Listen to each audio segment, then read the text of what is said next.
नमस्कार विद्यार्थी मित्रांनो, जय महाराष्ट्र. कशा आहे तुम्ही सर्वजण? आपला भरपूर दिवस झाला थोडासा गॅप पडलाय आणि आज आपण घेऊन येतोय आरएलसी सिरीज सर्किट वरचे प्रॉब्लेम्स आणि ते प्रॉब्लेम्स आपण वन बाय वन शिकवणार आहोत.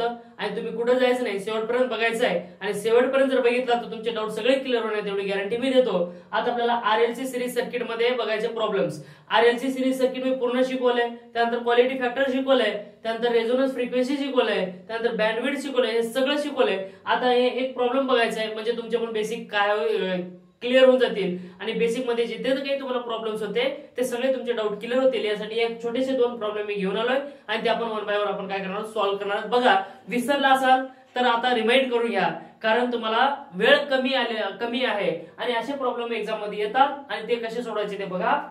आता बघा, आपल्याला काय आरएलसी सिरीज सर्किटचा एक प्रॉब्लेम दिलेला आहे आणि त्याच्यामध्ये म्हटलंय, आपल्याला काय म्हटलंय बघा, RLC series circuit consist of R equal to 10 ohm. अगोदर बघू आपण गिवन काय काय दिले ते गिवन काढून घ्यायचं. मग गिवन बघा काय काढून घ्यायचं. या ठिकाणी R दिले आपल्याला किती, 10 ओहम दिलेला आहे. त्याच्यानंतर L दिलेला आहे, L किती आहे, 0.1 हेनरी आहे. आणि त्यानंतर कॅपॅसिटन्स सुद्धा दिलेला आहे, ते किती आहे, 50 मायक्रोफॅरेड आहे. किती आहे, 50 मायक्रोफॅरेड. मग त्याच्यानंतर आपल्याला फाइंड काय काय करायचंय बघा, फाइंड करायचे आहेत आपल्याला. एक आहे इम्पिडन्स, म्हणजे काय, जड सर्किटचा पूर्ण इम्पिडन्स काढायचा आहे. त्यानंतर दुसरं काढायचं आपल्याला करंट, म्हणजे काय, आय काढायचा आहे. आणि त्यानंतर थर्ड आहे ऍक्टिव्ह पॉवर. आता थर्ड ऍक्टिव्ह पॉवर बघा, तीन टाइपचे पॉवर होते. कोणते कोणते ते सांगा बरं, फटाफट सांगा. तीन टाइपचे power, active power, reactive power and apparent power. पण आपल्याला काढा कोणतं म्हटलंय, ऍक्टिव्ह पॉवर. कोणतं काढा म्हटलंय आपल्याला, ऍक्टिव्ह पॉवर. मग आता ते काढायचं ऍक्टिव्ह पॉवर म्हणजे काय, पी काढायचं आहे. आणि यानंतर आपल्याला काय दिलं बघा, active power connected to AC source 230 volt 50 hertz. आणि त्यानंतर आपला पॉवर काढायचा आहे, त्यावेळेस व्होल्टेज दिलंय V इक्वल टू 230 व्होल्ट आणि F इक्वल टू दिलंय 50 हर्ट्ज. F इक्वल टू किती दिलं तुम्हाला, 50 हर्ट्ज दिलेलं आहे. मग आपल्याला काढायचं काय ते व्यवस्थित एकदा बघून घ्या आणि त्याचे फॉर्म्युले बघा. या ठिकाणी आरएलसी सिरीज सर्किट दिले, काय दिले, आरएलसी. फक्त आर म्हटले का नाही, फक्त एल म्हटले का नाही, किंवा आरएल म्हटले का नाही, किंवा आरसी म्हटले का नाही, आरएलसी सिरीज सर्किट आहे. मग जनरल फॉर्म्युला काय आहे बघा झडचा. फर्स्ट आहे टू कॅल्क्युलेट इम्पिडन्स. आता फर्स्ट आपल्याला काय करायचं आहे, टू कॅल्क्युलेट इम्पिडन्स. काय करायचं आपल्याला, इम्पिडन्स म्हणजे काय, झड काढायचं आहे. मग झडचा जो काही जनरल फॉर्म्युला आहे, कधी जेव्हा आरएलसी सिरीज सर्किट असेल त्यावेळेस, तर under root of R square plus XL minus XC चा स्क्वेअर. पण तुमच्याकडे एक्सएल आहे का, नाहीये. एक्सी आहे का, नाहीये. मग तुम्हाला काय करून घ्यावं लागेल, अगोदर एक्सएल आणि एक्सी काढून घ्यावं लागेल. अगोदर काय करावं लागेल, एक्सी आणि एक्सएल काढून घ्यावं लागेल. मग आता एक्सएल चा फॉर्म्युला माहितीये तुम्हाला, काय सांग बरं पटापट सांग. माहितीये तुला, हा काय, 2 पाय FL. ओके. मग तुझ्याकडे काय काय व्हॅल्यू आहेत बघ बरं. F आहे दिलेला आहे, L आहे. ओके. मग काय घेणार, 2 ला 2, पाय ला पाय, त्याच्यानंतर F ला किती आहे बघा, 50 दिलेलं आहे. किती आहे, 50 आहे, म्हणून 50 लिहा. त्याच्यानंतर L ची व्हॅल्यू आपल्याला गिवन आहे, L ची व्हॅल्यू गिवन आहे, किती आहे, इथे आहे 0.1. मग याला जेव्हा तुम्ही मल्टिप्लाय करता त्यावेळेस तुम्हाला फायनल व्हॅल्यू भेटून जाते. तर कॅल्सी असेल तुमच्याकडे तर कॅल्सी पटापट काढून घ्यायचंय. कॅल्सी मध्ये आपल्याला व्हॅल्यू दिलेले आहे बघा, 2 आहे, त्याच्यानंतर पाय आहे, इंटू 50 आहे, इंटू 0.1. म्हणजे आपली व्हॅल्यू येते बघा किती, एक मिनिट थोडस गोंधळ झाला रे. किती, 2 आला, त्याच्यानंतर पाय आला, इंटू 50 इंटू 0.1. म्हणजे आपली जी काही व्हॅल्यू येणार आहे ती व्हॅल्यू येईल आपल्याला 31.415 ओहम. म्हणजे एक्सएल आलेला आहे. आता आपल्याला काढायचं काय, एक्सी. आता काय काढायचं आपल्याला, एक्सीचा फॉर्म्युला सांग बरं काय, लवकर सांगा. की घाबरायचं नाही, अजिबात घाबरायचं नाही. हा, तुम्ही जर घाबरलो रे संपूर्ण, हा कधीच घाबरायचं नाही. सॉरी, थोडासा तब्येत ठीक नाहीये.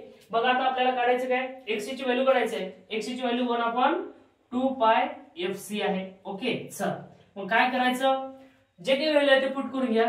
1 डिवायडेड बाय 2 ला 2 घ्या, पाय ला पाय घ्या, F ला 50, म्हणजे F ची व्हॅल्यू 50 दिलेली आहे का नाही बघा. या ठिकाणी F ची व्हॅल्यू किती आहे, 50 दिलेली आहे. मग त्याच्यानंतर जी काही C ची व्हॅल्यू आहे, C ची व्हॅल्यू या ठिकाणी दिली किती, 50 मायक्रोफॅरेड म्हटलं तर 10⁶ घ्यायचं आहे. काय, जर मायक्रोफॅरेड म्हटलं तर काय घ्यायचं आहे, 10⁶. मग आता जे काही तुमची व्हॅल्यू येणार आहे मग ती व्हॅल्यू आपल्याला काढून घ्यायचं आहे. मग काय येणार आहे बघा बरं. काय येईल 2 घ्या त्याच्यानंतर pi into 50 into 50 into 10⁻⁶ 1 divided by answer. म्हणजे आपली व्हॅल्यू येणार आहे बघा. xc ची व्हॅल्यू भेटलेली आपल्याला xc इक्वल टू 63.661 ओहम. चला हे काय केलं नाही आपण काहीच केलं नाही. सिंपली याला काय करायचं डिवाइड करून घ्यायचं आहे. मग 63.661 आपल्याला काय भेटलेले आहे व्हॅल्यू भेटलेली आहे. मग आता याला आपल्याला झडच्या फॉर्म मध्ये लिहून घ्यायचं आहे. मग झडचा फॉर्म काय बघितलं काहीच नाही. Simply r² plus XL minus XC. जेव्हा RLC सिरीज सर्किट येतो तेव्हा काहीच करायचं नाही. कुठलं सर्किट आहे काही बघायचं नाही. डोळे झाकून एकच फॉर्म्युला घ्यायचा तो म्हणजे काय झडचा r² plus XL minus XC चा स्क्वेअर. मग या ठिकाणी आपल्याला व्हॅल्यू घ्यायची आहे. मग कसं घेणार बघ. इथे घेणार z equal to under root of r ची व्हॅल्यू बघ कुठे आहे. r ची पर्शन नाही बरं का फक्त इथे r म्हणजे काय रेजिस्टन्स आपण काढले ना.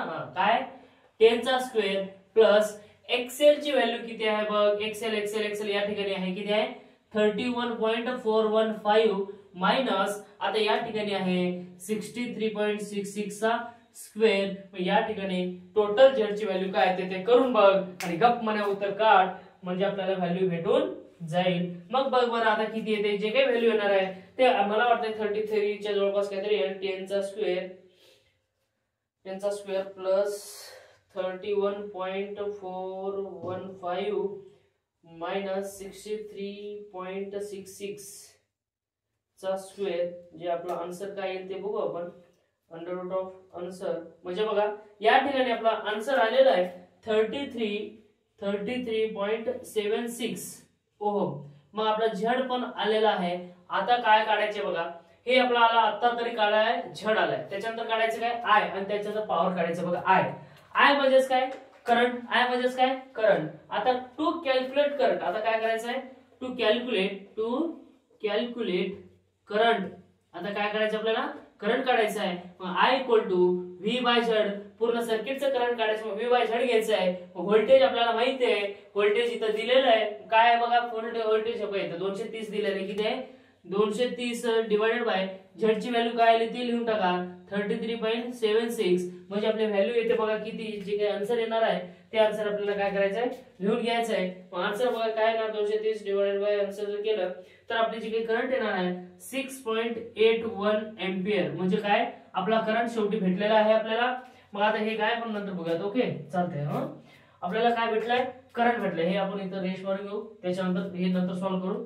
आय इक्वल टू आपल्याला भेटलेली व्हॅल्यू 6.81 एम्पियर. चला आय पण भेटला. आता काढायचं काय आपल्याला हा झाला. आता काय काढायचंय पॉवर. मग पॉवर जर काढायचं असेल तर कोणता पॉवर म्हटलं या ठिकाणी ऍक्टिव्ह पॉवर म्हटलंय. कुठला पॉवर म्हटलंय तुम्हाला ऍक्टिव्ह जर पॉवर काढायचं असेल तर तुम्हाला फॉर्म्युला माहित असलं पाहिजे. मग तो फॉर्म्युला काय बघा P equal to VI cos phi. Active पॉवरचा फॉर्म्युला काय P equal to VI cos phi. पण तुमच्याकडे व्होल्टेज आहे करंट आहे पण cos phi आहे का नाही. मग cos phi म्हणजे काय पॉवर फॅक्टर. मग तुम्हाला माहित आहे power factor cos phi equal to R by Z. मग आता तुम्हाला cos phi काढून घ्यावं लागेल. cos phi equal to R किती आहे बघा बरं. R कुठं आहे इथं आहे. किती आहे 10 आहे. किती आहे 10 डिवाइड बाय झड बरोबर कुठे आहे झड या ठिकाणी किती आहे 33. किती आहे 33.76. मग जे काही व्हॅल्यू येणार आहे मग ती व्हॅल्यू आपल्याला काढून घ्यायची आहे. मग काय येणार 10 डिवाइडेड बाय 33.76 जर आपला आन्सर येणार आहे 0.296. ओके इथपर्यंत आलं. मग पॉवरची व्हॅल्यू आपल्याला लिहिता येते. व्होल्टेज आहे 230 कुठे आहे या ठिकाणी दिलेलं आहे. त्याच्यानंतर करंट आपल्याला 6.81 आणि त्याच्यानंतर जो काही cos phi ची व्हॅल्यू आहे म्हणजे cos phi ची व्हॅल्यू आपल्याला इथं आलेली आहे तो आहे 0.296. मग तुम्हाला भेटणारा जो काही पॉवर आहे ते तुम्हाला आता काढता येतो का नाही बघा बरं. 230 इंटू 6.81 इंटू जर आन्सर जर केला तर आपला जो काही पॉवर भेटणार आहे 463.95. आता ह्याचा जो काही युनिट आहे तो युनिट काय असणार आहे बरं सांगा बरं. युनिट काय असणार आहे वॅट. काय असणार आहे वॅट. म्हणजे हा प्रॉब्लेम तुम्हाला समजला का नाही? काही नाही, सोपा आहे, जास्त अवघड नाही आणि अवघड करून घ्यायचं नाही. जे काही फॉर्म्युला येतं अगोदर लिहा आणि त्याच्यानंतर तुम्हाला एक एक एक एक एक व्हॅल्यू काढता येईल. आता तुम्हाला माहिती आहे आर झेडचं व्हॅल्यू इथं कसं काढला तुम्ही? काही जर असेल RLC जर असेल तर डोळे झाकून घ्यायचा हा प्रॉब्लेम झेड जर म्हटला ना, हा फॉर्म्युला लिहून घ्यायचा आहे. त्यानंतर एक्सेल ची व्हॅल्यू काढून घ्या, XC ची काढून घ्या, त्याच्यानंतर झेड ची व्हॅल्यू तुम्हाला आरामात काढता येते आणि झेड ची जर व्हॅल्यू काढता आली तर करंट ची व्हॅल्यू सुद्धा काढता येते. मग करंट ची व्हॅल्यू काय? I = V/Z. मग करंट पण आला आणि करंट झाला तर पॉवर. अरे असे किती पण पॉवर विचारते आपल्याला जर फॉर्म्युला आले तर काय टेन्शन आहे का? काही टेन्शन नाही. या ठिकाणी पॉवरचा V आहे, cos phi काढला. मग cos phi ची व्हॅल्यू आपल्याला माहिती नव्हती, पण आपल्याला cos phi चा फॉर्म्युला माहित होता. मग काय होता? cos phi = R/Z. मग R ची पण व्हॅल्यू होती आपल्याकडे आणि Z ची पण होती. cos phi काढला आणि पॉवर सुद्धा काय झाला आपल्याला समजलेला आहे. आता त्यानंतर दुसरा प्रॉब्लेम बघायचा आहे आणि हे प्रॉब्लेम आपण आता लगेच सॉल्व्ह करणार आहोत. बघा आता कुठे जायचं नाही, इथंच थांबा. ठीक आहे.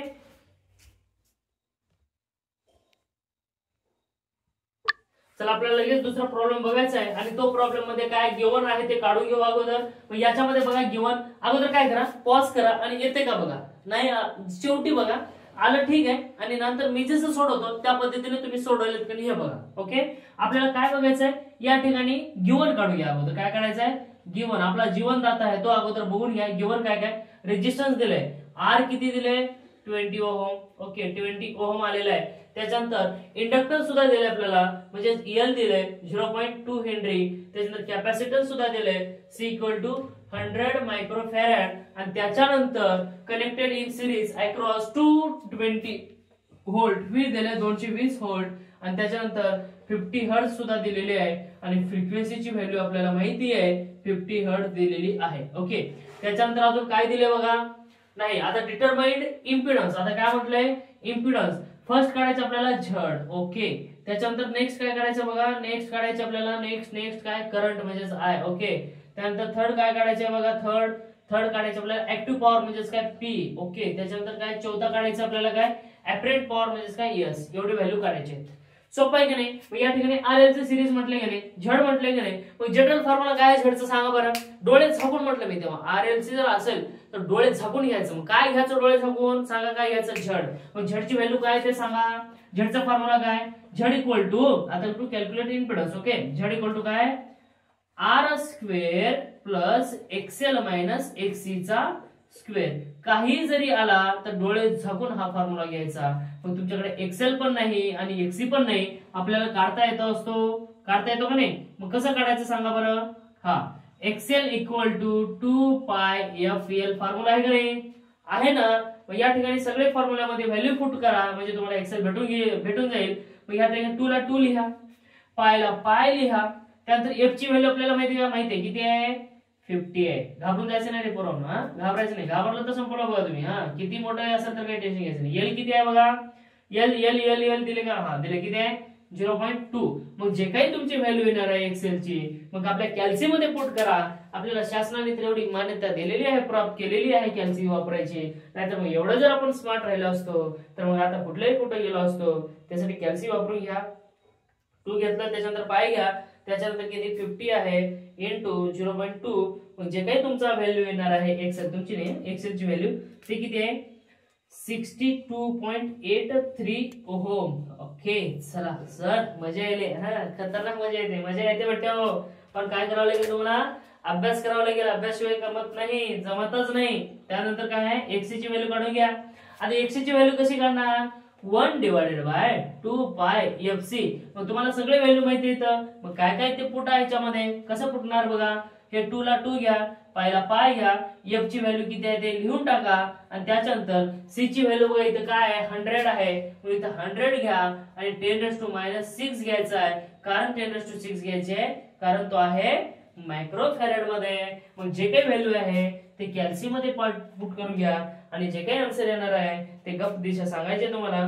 1/2 घ्या. त्याच्यानंतर काय? पाय घ्या इंटू 50 घ्या इंटू 50 घ्या इंटू 100 घ्या इंटू 10⁻⁻6 घ्या आणि जे काही आन्सर येणार आहे ते गप दिशा सांगा.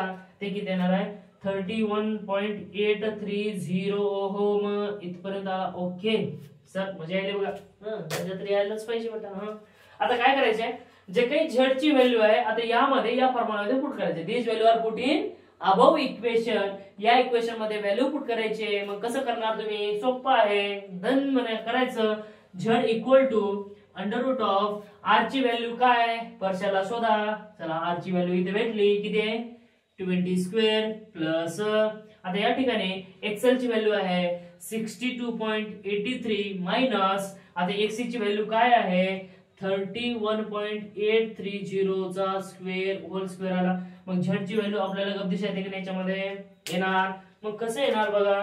आता काय करायचं रे, सोपं आहे की नाही.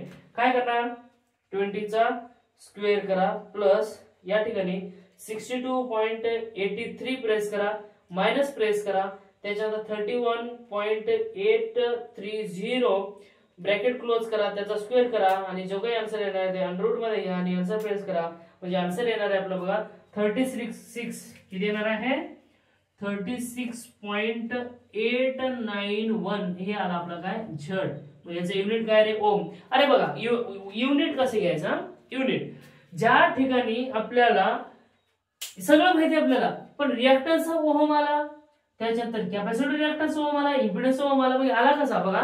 जे कोणी काही करंटला अपोज करतंय त्याचा युनिट हमेशा आणि हमेशा ओहम मध्ये राहतो. बघा रेजिस्टन्स सुद्धा करंटला अपोज करतो का नाही, मग त्याचं युनिट काय ओहम आहे. मग त्यानंतर इम्पिडन्स सुद्धा काय करतोय करंटला अपोज करतोय म्हणजे त्याचं युनिट काय ओहमच आहे. त्याच्यानंतर कॅपॅसिटर रिएक्टन्स युनिट काय ओहमच आहे. इंडक्टर रिएक्टन्स काय त्याचंही युनिट ओहमच आहे. कारण सगळे काय एकमेकांना करंटला अपोज म्हणजे करंटला अपोज करणार आहेत म्हणून ते सगळे काय आले ओहम मध्ये आलेले आहेत. आता आपल्याला काढायचं काय इम्पिडन्स आला, आपला काय करंट काढायचा. फर्स्ट झाला नाही आपला इम्पिडन्स कॅल्क्युलेट केलो आपण, दुसरा काय करायचं आता आपल्याला करंट. मग करंट काढण्यासाठी काय करायचं टू कॅल्क्युलेट, काय करायचं टू कॅल्क्युलेट करंट. काय करायचं आपल्याला करंट कॅल्क्युलेट करायचं म्हणजे आय काढायचं आहे.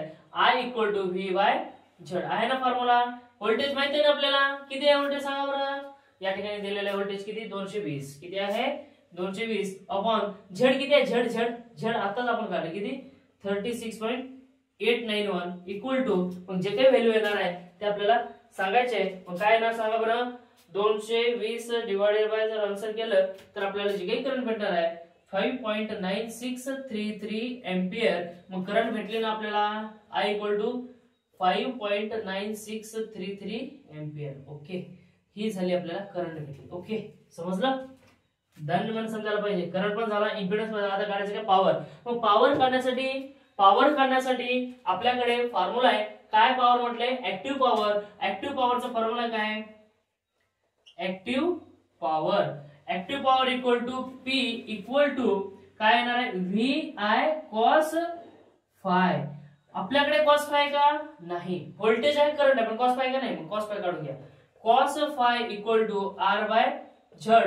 R किती आहे माहिती आहे का आपल्याला R हा किती आहे 20. त्याच्यानंतर झेड ची व्हॅल्यू माहिती आहे का आपल्याला माहिती आहे. झेड ची व्हॅल्यू किती आहे 36.891. मग हे जे काही व्हॅल्यू येणार आहे ते आपल्याला काढून घ्यायचे. मग कसं करणार 20 डिवाइडेड बाय 36.891 घेऊन टाक म्हणजे आपला जे काही व्हॅल्यू येणार आहे ते 0.542 हे आला cos फाय. बट आपल्याला अजून अपरेंटला काही गरज नाही. चल काही टेन्शन नाही ठेवायचं तसंच. मग आता आपल्याला काढायचं आहे P equal to VI cos phi. व्होल्टेजची व्हॅल्यू आपल्याला माहिती आहे तिथे दिलेली आहे. किती दिले बघा 220.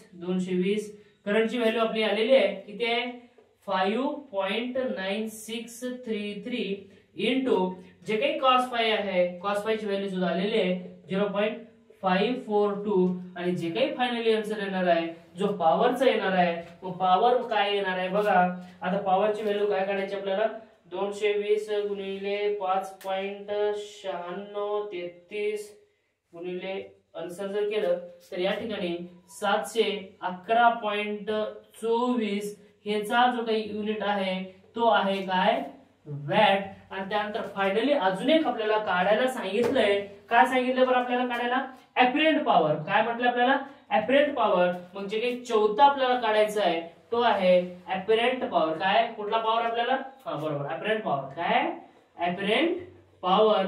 ऍपरंट पॉवरचा फॉर्म्युला काय सांग रे मित्रा सांग बरं काय आहे लवकर सांग. ऍपरंट पॉवर समजलं विसरलं का नाही काय आहे लक्षात हा असायला पाहिजे बेटा. काय बघ इकडं अपरेट पॉवर आपण दाखवतो त्याच्याने एस या लेटरने ओनली व्ही आय येतो. व्होल्टेज आपल्याकडे माहिती आहे 220 आणि त्यानंतर करंट सुद्धा माहिती आहे 5 पॉइंट किती आहे 9633. मग जो काही तुझा व्हॅल्यू येणार आहे ते आपल्याला गप्पीशा सांगायचे बेटा. काय बघ 220 गुणिले 5.9633. ए तू पण कॅल्शियम मध्ये करत जा बरं का. नाहीतर तू वाचत बसशील बेटा. 1311.926 आणि हे आलेलं आहे. बरं आता याचं युनिट काय बरं सांग. युनिट काय ऍपरंट पॉवर युनिट काय काय विसरलास का. नाही विसरायचं नाही बेटा. काय व्होल्ट एम्पियर. काय व्होल्ट एम्पियर म्हणजे या ठिकाणी करंटचं हे व्होल्टेज युनिट काय व्होल्ट आणि करंटचं काय एम्पियर म्हणून आलं काय व्होल्ट एम्पियर. तर अशा प्रकारे आपले 2 प्रॉब्लेम झालेले आहेत आणि या ठिकाणी जो काही तुमचा फर्स्ट चॅप्टर आहे आरएलसी सिरीज सर्किट तो संपलेला आहे. वाटल्यास अजून आपण क्वालिटी फॅक्टर बँडविड्थ एक प्रॉब्लेम घेऊ आणि त्यानंतर हा चॅप्टर संपून टाकू. नंतर आपण पॅरलल घ्यायचंय. Thank you. Take care. Bye bye. All the best.